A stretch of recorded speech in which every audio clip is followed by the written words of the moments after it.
with the family, so you'll find kids that played when they were little don't play when they get older. And, it's a shame, it's a shame. My son played all from little up, and he loved sports. He loved football. And he was and his son, by the way, was James Bronkowski, who was a wide receiver on Pinelands for a couple of years.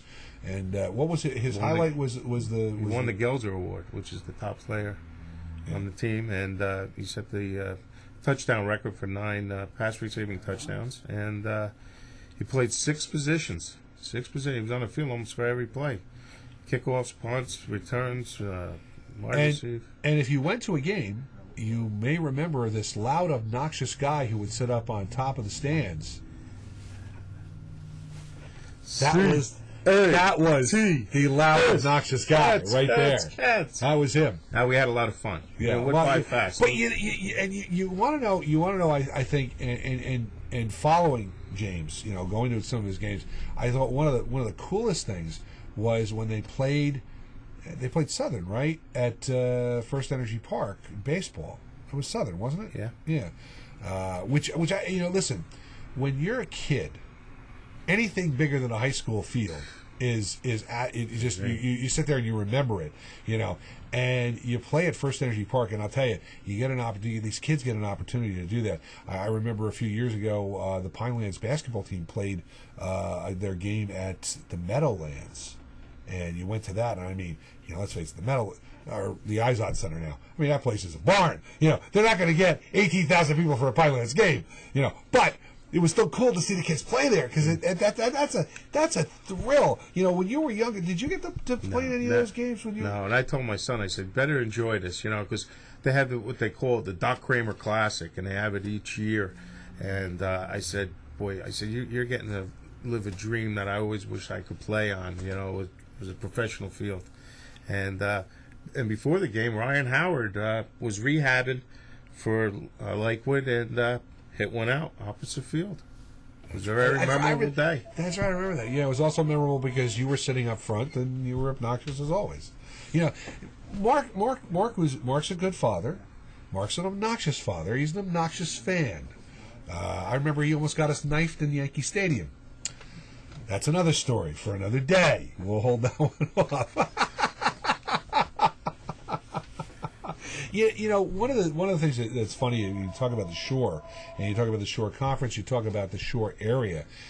There is such a rich sports tradition around here, and especially in Toms River, you have the 3 schools. Toms River South was Toms River High School for a number of years, but Toms River South has got a rich tradition in baseball, and of course Toms River North has a rich tradition in baseball and football, and you got Toms River East with the football program started by my good buddy George Jeck, and also of course they've got the baseball program. The Frank brothers, and the Little League World Series championship. Believe it or not, it's been how many years? It's been 11 years since they won it, and they had that 2-year run where they went to the Williamsport. That was such a fun thing, and the history it's so memorable, and you remember these things, and you remember little bits and pieces. To have a successful sports team does so much for a community, and in some ways maybe it's lost in this time. Again. Budgets also being the way they are, it sometimes makes sense to cut programs if they're losing or are struggling than to keep going. I mean, it's not in our backyard, but it is close to us. Hofstra, pulling football. This is a program that gave us Wayne Corbett of the New York Jets. Pulling football, but when you look at the cost of football, look at the cost of, let's say, what it costs for soccer as opposed to football. Your equipment costs are not there, and what they're talking about with school budgets being the way they are, they're talking about some sort of pay for play. They make the parents buy the equipment and pay for stuff, and it's another burden that the parents have. And they sit there and they go, well, where are my tools? School taxes going to? Part of the problem is that you have to pay for this somehow, and the equipment costs, just like everything else, equipment costs are getting so high, and insurance costs. That's the big thing. Did you have to take any extra insurance out for your son when he was playing? No. I mean, was there some type of No, thing with it? Bollinger, the school insurance. And he got hurt in that when he got hurt in that All-Star game. Was that your insurance that covered that, or because was there insurance on that? That was handled by the school. He got his bell rung, right? Yeah. I remember that. I'm Tripp Rogers. He's Mark Bronkowski. We're asking what's on your mind. You can call us up and let us know what is on your mind. We've talked about a couple of things. We'll work in the Super Bowl prediction coming up in just a little bit. Also, we've got a couple of other things we can talk about too. Did you know it's going to snow this weekend? Did you know it's going to snow this weekend? This is going to be the third one now this year? What's going on? I thought Al Gore said global warming. Hey, Al, I think you're on a wrong tangent there. All right, we're going to get on a roll about snow. The snow is coming. It's funny because the day it started with maybe a foot, now it's up to 18 inches. Maybe by the time we wake up tomorrow morning, it'll be 24 inches.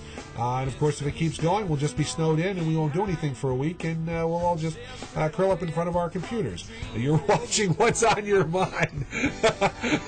Tripp Rogers and Mark Bronkowski on TomsRiver.tv. We're back with more in just a couple of moments.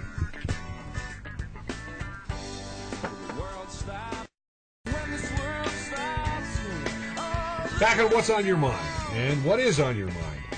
It's a question that we have pondered. We're scared to ask Mark, but we will. I'm Tripp Rogers, along with Mark Bronkowski, and we started talking a little bit about the snow. It is something, it's funny how, and it's not because we've gotten older, how things have changed over the years.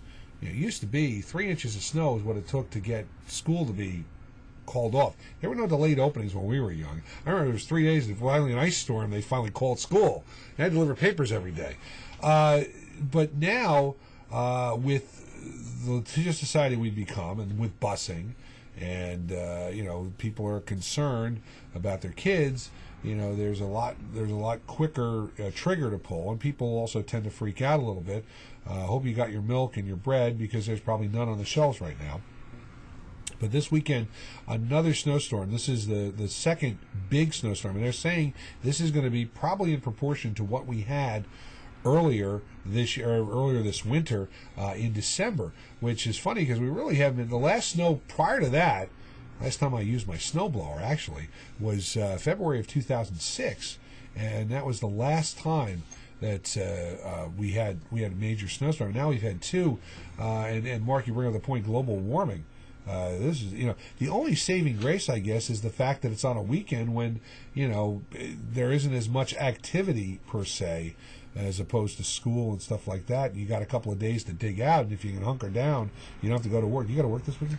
Yeah, I got to work this weekend. Now, I always know when we're going to get snow. Okay. How do you know you're going to get snow? And I always tell my son, be ready. When you hear it's going to come up the coast, when it comes up the coast is when we always get blasted. When it comes across, a lot of times it fizzles out or it'll go north of us. But when you see it, the jet stream dive low and come up from the Carolinas, and it's going to be another nor'easter, get ready. We're going to get 18 inches. Watch, I'm telling you, it's coming again. And I remember, when I lived in North Jersey, been down here 23 years. I left the snowblower up there. I told the guy, you keep this, I'll never need this anymore. Well, let me tell you, I've shoveled more snow down in South Jersey than I ever shoveled up in North Jersey. And, it caused me because my cousin who lives in Paramus loves blizzards and snowstorms and everything, and the guy wishes it on me, They nothing in Paramus. They have nothing in Paramus, and I'm down here shoveling this stuff. It seems like every week. And then they're saying there's going to be another one following this one the following Tuesday. I'll tell you, it's time to go to Florida, man. It's time to get the hell out of here. People say they love the snow and everything. If I want to go see snow, I'll go to Lake Placid. I live in South Jersey to see snow. Al, I think Al's been, just a little off. We've been rather lucky the last few years. I mean, it's been relatively mild. I mean, if you think about this and really think about this, we especially in this area.